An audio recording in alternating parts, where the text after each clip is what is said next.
Here first we do 3 plus 4 gives us 7. Then 8 times 7 gives us 56. Now 56 divide 56 gives us 1.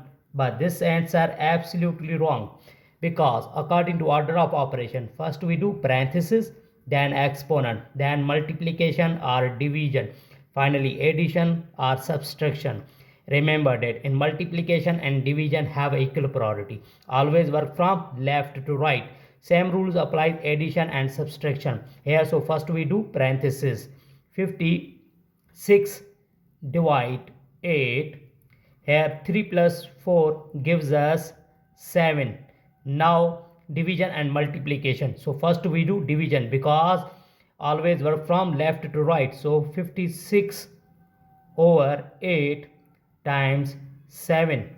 Now 8 table use 1 and 7. So 7 times 7 gives us 49. This is the right answer.